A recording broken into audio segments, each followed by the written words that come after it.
Hello friends, welcome to my channel. Today recipe capsicum curry. ముందుగా mixie గిన్నెలోకి 3 table స్పూన్ల పల్లీలు, కొంచెం అల్లం, కొన్ని వెల్లుల్లిపాయలు, ఒక చిన్న ఆనియన్ని కట్ చేసి వేసుకోవాలి. అలాగే 2 టేబుల్ స్పూన్ల ధనియాల పొడి, 1 టేబుల్ స్పూన్ కారం పొడి, కొన్ని నీళ్ళు వేసుకొని మెత్తగా గ్రైండ్ చేసుకోవాలి. ఇలా గ్రైండ్ చేసుకొని పక్కన పెట్టుకోవాలి. ఇప్పుడు స్టవ్ పైన ప్యాన్ పెట్టుకొని అందులోకి 3 టేబుల్ స్పూన్ల ఆయిల్ వేసుకొని 1/2 టీ స్పూన్ ఆవాలు, 1/2 టీ స్పూన్ జీలకర్ర, కొన్ని కట్ చేసుకున్న ఆనియన్స్, ఒక రెమ్మ కరివేపాకు, ఒక ఎండుమిర్చిని తుంచుకొని వేసుకొని వీటినన్నిటిని గోల్డెన్ బ్రౌన్ కలర్లోకి వేయించుకోవాలి. తర్వాత 1 కప్పు టమాటో ముక్కల్ని కూడా వేసుకొని కొంచెం పసుపు పొడి వేసుకొని టొమాటోస్ని మెత్తగా మగ్గించుకోవాలి.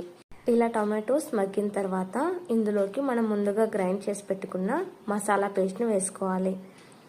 అలాగే సరిపడా వాటర్ని కూడా వేసుకొని కొంచెం ఉప్పుని, అలాగే మనం ముందుగా కట్ చేసి పెట్టుకున్న క్యాప్సికమ్ ముక్కల్ని వేసుకొని ఒకసారి మిక్స్ చేసుకొని మూత పెట్టి 20 నిమిషాలు మీడియం ఫ్లేమ్లో ఉడికించుకోవాలి. మధ్య మధ్యలో మూతను తీస్తూ మిక్స్ చేసుకుంటూ ఉండాలి. 20 మినిట్స్ తర్వాత కర్రీ ఇలా చిక్కగా అయి ఉంటుంది. ఇప్పుడు ఇందులోకి తరిగిన కొత్తిమీరని వేసుకొని స్టవ్ ఆపేసుకోవాలి. అంతే ఫ్రెండ్స్, ఎంతో టేస్టీ అయిన క్యాప్సికమ్ మసాలా కర్రీ రెడీ అయినట్టే. మీరు కూడా ఒకసారి ఇలా ట్రై చేయండి. Thank you for watching.